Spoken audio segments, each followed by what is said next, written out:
شہر ڈیرا سے چند کلومیٹر کے فاصلے پر ہماری بستی تھی۔ اس کی بنیاد پردادا کے والد نے رکھی تھی۔ میاں داد کے 2 بیٹے تھے۔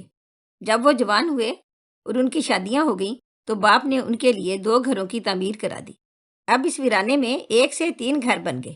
ان کے بال بچے بڑے ہوتے گئے، آپس میں شادیاں ہوتی گئیں اور نئے گھر بنتے گئے۔ ان دنوں رہٹ چلتے تھے۔ کنویں کھود کر ان سے بنجر زمینوں کو سیراب کیا جاتا تھا۔ زمین کے مالک قریبی آبادیوں سے غریب لوگوں کو اپنی زمینوں پر لاتے اور ان کے لیے کچے گھر تعمیر کرا دیتے۔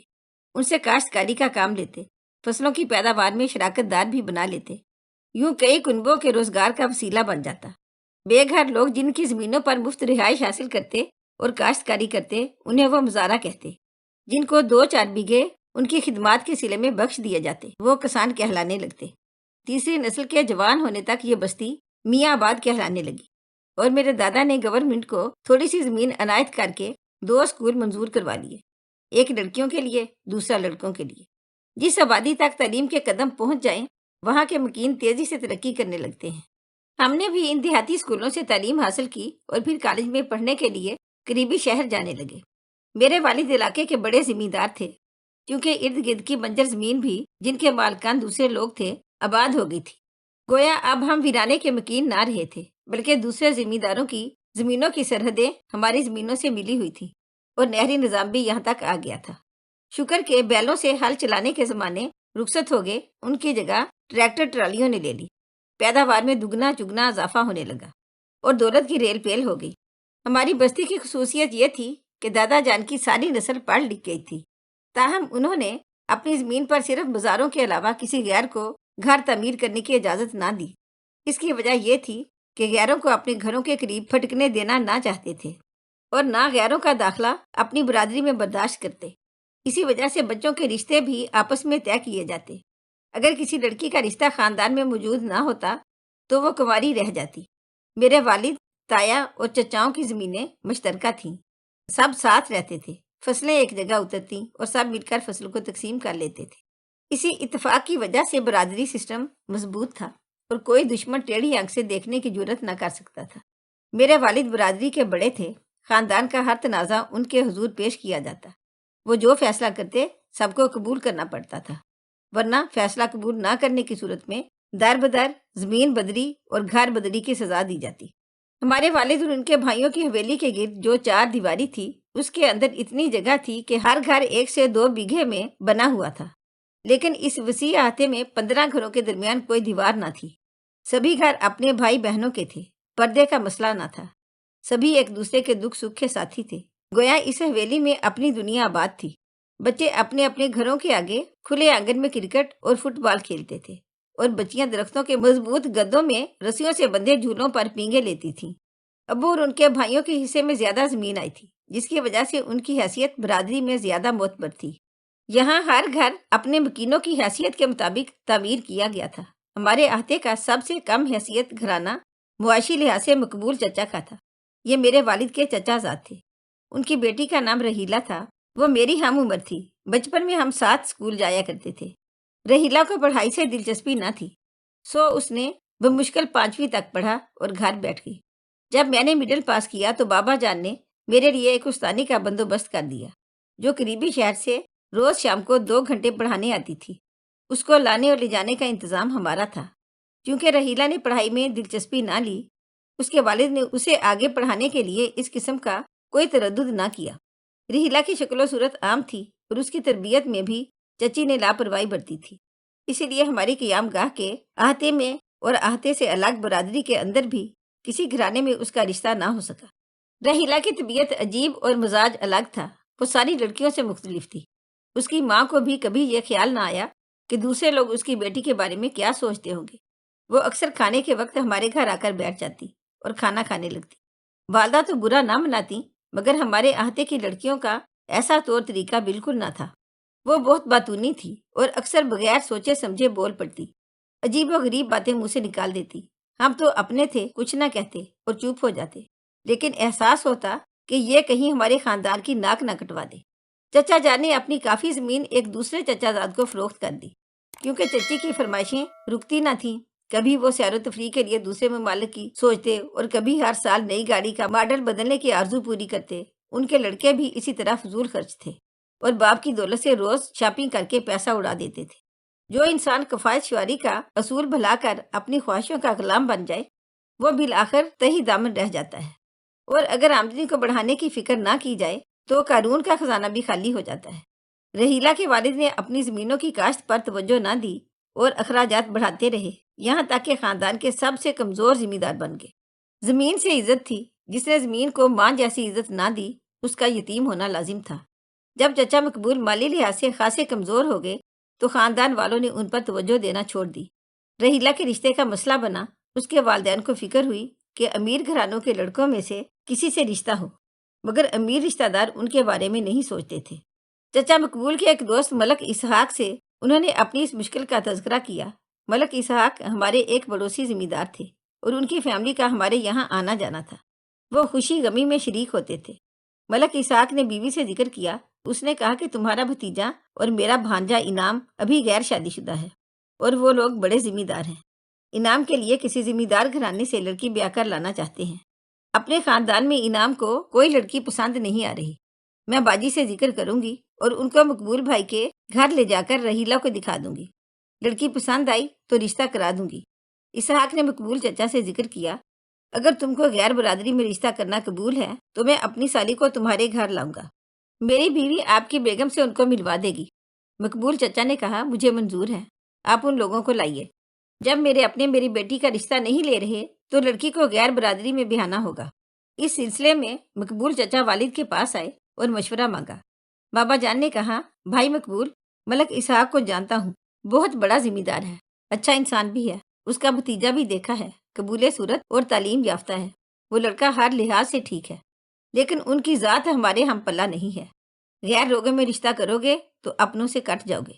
خوشی غمی میں تمہارے داماد اور ان کے رشتہ داروں کو برادری والے اپنے گھر نہیں آنے دیں گے۔ پردے کا مسئلہ ہوگا، الگ نسل کے گھوڑے کو الگ کھونٹے سے باندھا جاتا ہے۔ تم بیٹی اور داماد کی وجہ سے ہم سے کٹ کر رہ جاؤ گے۔ میری مانو تو ان لوگوں سے رشتہ نہ کرو۔ چچا مقبول بولے، کوئی کام کم حیثیت نہیں ہوتا، سنار ہو یا لوہار، ہر ایک کا اپنا ہنر ہوتا ہے۔ جدی پشتی ذمہ داروں میں سے بھی اکثر کو جاگیر انگریزوں کی وفاداری کے سلسلے میں ملی تھی۔ میں پرانے خیالات کا آدمی نہیں، صرف یہ دیکھوں گا کہ لڑکا اور اس کا باپ شریف آدمی ہیں یا نہیں۔ اگر وہ شریف ہیں، تعلیم یافتہ اور سب سے بڑھ کر باحیثیت ذمہ دار ہیں تو مجھے ذات پات سے کیا لینا؟ جب میری بیٹی کا رشتہ لینے سے میرے اپنے کترا رہے ہیں تو کیوں نہ غیروں کی طرف دیکھوں گا؟ میں اب رشتہ غیروں میں ہی کروں گا۔ مقبول چچا کی باتوں نے بابا جان کو لاجواب کر دیا اور انہوں نے ان کو غیر برادری میں لڑکی بیاہنے کی اجازت دے دی۔ صرف اتنی شرط لگائی کہ آپ کا داماد اور اس کے گھر والے ہمارے گھروں میں داخل نہ ہوں گے۔ ہاں، اگر یہ نئے رشتہ دار آپ کے گھر آئیں گے تو ہماری خواتین ان کے سامنے نہ جائیں گی اور مکمل پردہ کریں گی۔ مجھے آپ کی شرط منظور ہے، چچا نے جواب دیا۔ بس مجھے آپ کی اجازت کی ضرورت ہے۔ والد صاحب افسوس کرتے رہ گئے۔ امی سے کہا، صاحبہ خاتون، حقیقت یہ ہے کہ مقبول اس بات کو نہیں سمجھ رہا کہ اس کی بیٹی کا رشتہ اس وجہ سے برادری میں نہیں ہو رہا کہ رحیلہ ان پڑھ رہ گئی ہے اور اس کی عادات بھی مہذبانہ نہیں ہیں۔ یہ سب احاطے والے جانتے ہیں، ورنہ رحیلہ کا رشتہ کب کا ہو جاتا۔ جب حویلی والوں کو پتہ چلا مقبول اپنی لڑکی کا رشتہ برادری سے باہر دے رہے ہیں تو دل مسوس کر رہ گئے۔ یہ اس احاطے کی روایت تھی کہ باہر سے کسی اچھے خاندان کی لڑکی حویلی میں بیاہ کر آ سکتی تھی، لیکن یہ اپنی لڑکی کا رشتہ باہر نہیں دیتے تھے۔ رحیلہ کی شادی ملک اسحاق کے بھتیجے انعام جنید سے کر کے چچا مقبول نے پہلی بار خاندان کی روایت کو توڑا اور بیٹی کی شادی غیر برادری میں کر دی۔ لیکن جب خاندان والوں نے رحیلہ کے سسرال والوں کے ٹھاٹ باٹ دیکھے تو دنگ رہ گئے۔ اب رحیلہ کی شان کچھ اور تھی۔ اس کی شادی اتنی دھوم دھام سے ہوئی کہ سب حیران رہ گئے۔ رحیلہ کے مقدر پر سبھی حیران تھے۔ خاندان بھر کی عورتیں کہہ اٹھیں، یہ مقبول ہی تھے جس نے ایسی جرت کر ڈالی، ورنہ خاندان کا کوئی بھی لڑکا اوچھی طبیعت کے باعث رحیلہ کو منہ لگانے پر تیار نہ تھا۔ اوپر سے صرف پرائمری پاس تھی، بد سلیقہ اتنی کہ جو شادی کرتا سر پکڑ کر بیٹھ جاتا۔ شادی کے بعد بھی وہ خوش و خرم تھی۔ والدین سے ملنے آتی تو نہال ہوتی۔ پھپھیاں، تائیاں، چاچیاں دیکھ کر حیرت سے آنکھیں پٹ پٹاتی، دعا کرتی خدا کرے یوں ہی خوش رہے۔ اب رحیلہ کافی بدل گئی تھی۔ معمولی صورت نے بھی رنگ و روپ پکڑ لیا اور غرور بھی آ گیا تھا۔ شاید یہ قدرتی رد عمل تھا کہ جس کو کوئی منہ نہ لگاتا تھا غیروں نے سر پر بٹھا لیا تھا۔ انہی دنوں میری منگنی ہوگی پھپھو کے بیٹے سے، اور پھپھا ابو کے تایا زاد تھے۔ رشتہ اپنوں میں ہوا تھا، بیاہ کر بھی اسی خاندانی آتے میں رہنا تھا۔ منگنی والے دن رحیلہ بھی آ گئی۔ والدہ نے ٹوکرا بھر مٹھائی اسے دی کہ اپنے سسرال لے جا کر ان میں بانٹ دینا، آخر تمہاری بہن کا رشتہ طے ہوا ہے۔ اس نے غرور سے کہا، یہ مٹھائی اس قابل نہیں کہ سسرال لے کر جاؤں، وہ اس کو کوڑے میں ڈال دیں گے، اسے رکھ لیجئے اپنے پاس۔ اس کی بدتمیزی پر والدہ پسینہ پسینہ ہو گئیں، لیکن بھری محفل میں کوئی جواب دینا مناسب نہ جانا کہ ہمسایہ ذمہ دار گھرانوں کی معزز مہمان خواتین وہاں بیٹھی ہوئی تھی۔ امی کی آنکھوں میں آنسو بھر آئے۔ اس واقعے کے 6 ماہ بعد ایک روز رحیلہ آئی تو اس کی شکل پر 12 بج رہے تھے۔ رحیلہ کو انہوں نے دھتکار کر میکے بھیج دیا تھا۔ سارے خاندان میں یہ بات اڑ گئی کہ رحیلہ اجڑ کر آ گئی ہے۔ ایسا واقعہ کبھی ہمارے خاندان کی کسی لڑکی کے ساتھ نہ ہوا تھا۔ سارے احاطے پر خاموشی چھا گئی، جیسے خدا نخواستہ مرگ ہو گئی ہو۔ بابا جان اور امی چچا مقبول کے گھر گئے کہ اصل حالات معلوم کریں۔ چچا نے بتایا کہ کوئی جھگڑا نہیں ہوا، اچانک ایک معمولی سی بات پر انعام جنید رحیلہ کو گھر کے دروازے پر لا کر چھوڑ گیا ہے۔ والد صاحب چچا کے ہمراہ جا کر جنید سے ملے اور وجہ دریافت کی۔ تب اس نے کہا کہ میں آپ کی بیٹی کو اس وجہ سے طلاق دے رہا ہوں کہ یہ مجھے کہتی ہے کہ میں اسے پسند نہیں ہوں، تو پھر میں کیوں ایسی عورت کے ساتھ زندگی گزاروں جو مجھے پسند ہی نہیں کرتی۔ یہ بات سن کر والد اور چچا مقبول ہکا بکا رہ گئے۔ گھر آ کر انہوں نے رحیلہ سے دریافت کیا کہ کیا یہ بات صحیح ہے، ہمیں تفصیل سے بتاؤ تاکہ ہم دوبارہ ان لوگوں سے بات کریں۔ تب رحیلہ نے بتایا کہ جنید بہت اچھے ہیں، مجھ سے بہت پیار کرتے تھے، اتنا چاؤ کیا کہ میں زمین سے آسمان پر جا پہنچی تھی، سوچا نہ تھا کہ ذرا سی بات پر یوں بگڑ جائیں گے۔ ایک روز ہنسی مذاق میں پوچھا، سچ بتاؤ رحیلہ، کیا تم مجھے پسند کرتی ہو؟ میں نے مذاق میں کہہ دیا، ہرگز نہیں، میں کب آپ کو پسند کرتی ہوں؟ اماں بابا نے شادی کر دی تو آ گئی، جبکہ میں ان کو بہت پسند کرتی ہوں۔ جانے اس وقت کیا جی میں آئی کہ ستانے کو الٹ کہہ دیا۔ سوچا تھا ابھی منانے لگیں گے، منتیں کریں گے یا پھر روٹھ جائیں گے تو میں منا لوں گی، کہوں گی کہ مذاق تھا، میں تو آپ کو بہت چاہتی ہوں۔ اس کی انہوں نے نوبت ہی نہ آنے دی۔ میرے لبوں سے یہ فکرہ سنتے ہی ان کے چہرے کا رنگ بدل گیا۔ بولے، پسند نہیں ہوں تو پھر کیوں رہ رہی ہو میرے ساتھ؟ اپنے ماں باپ کے گھر جاؤ، جو پسند ہے رہو جا کر اس کے ساتھ، اسی سے شادی کر لو، وہ دولت مند ہے۔ اتنی سی بات کسی کے منہ سے سننا ان کو گوارا نہیں ہوگا۔ یہ تصور میں نے نہ کیا تھا، معافی مانگنے کا بھی موقع نہ دیا، بازو سے پکڑ کر کار میں دھکیلا، یہاں در پر لا کر چھوڑ دیا۔ جاتے ہوئے پیچھے مڑ کر دیکھنا بھی گوارا نہیں کیا۔ بس اتنی سی بات تھی جس نے میرا گھر بگاڑ دیا۔ امی نے کہا، بیٹی، ہر بات سوچ سمجھ کر منہ سے نکالنی چاہیے، یہ نہیں کہ جو منہ میں آئے کہہ دو۔ یہ تمہارے بچپن کی عادت تھی، ہم ٹوکتے تھے تو تم ماں سے جا کر کہتی تھی، وہ ناراض ہو جاتی تھی ہم سے، اور جس بات کو تم معمولی سمجھ رہی ہو یہ ہرگز معمولی نہیں ہے۔ یہ بات مرد کبھی اپنی شریک حیات کے منہ سے سننا پسند نہیں کرتے۔ اگر تمہاری شادی اپنے خاندان میں ہو جاتی تو تمہارے تایا سمجھا بجھا کر معاملے کو ٹھیک کرا دیتے، لیکن اب غیروں کا معاملہ ہے، کوشش کرتے ہیں کہ بگڑی بات سنور جائے۔ لیکن جنید نے معاف نہ کیا، وہ بھی تکبر سے بھرا ہوا انسان تھا۔ اس نے رحیلہ کو آزاد کر دیا۔ بالآخر بابا جان نے 1 سال بعد اس کا نکاح اپنی ایک عزیزہ کے بیٹے سے کرا دیا۔ لڑکا میٹرک پاس تھا، وہ ہمارے احاطے سے باہر لیکن ہماری بستی کے اندر رہتے تھے۔ تھوڑی سی زمین تھی، بہت امیر نہ تھے، لیکن یہ ڈر نہ تھا کہ رحیلہ کی کم عقلی کی وجہ سے نبھا نہیں کریں گے۔ وہ خوبیوں اور خامیوں کے ساتھ نبھا کرنے والے لوگ تھے۔ فخر عالم سے شادی کے بعد رحیلہ کی زندگی پرسکون ہو گئی، مگر وہ اب بھی پچھلے عیش و عشرت کے دن بھلا نہ پائی تھی۔ جب آتی ان دنوں کو یاد کر کے اداس ہو جاتی، کہتی کاش سوچ سمجھ کر بولتی تو یہ حادثہ نہ ہوتا۔ طلاق کے واقعہ نے اس کے والدین کو ہی نہیں اسے بھی ہلا کر رکھ دیا، بلکہ یکسر بدل دیا۔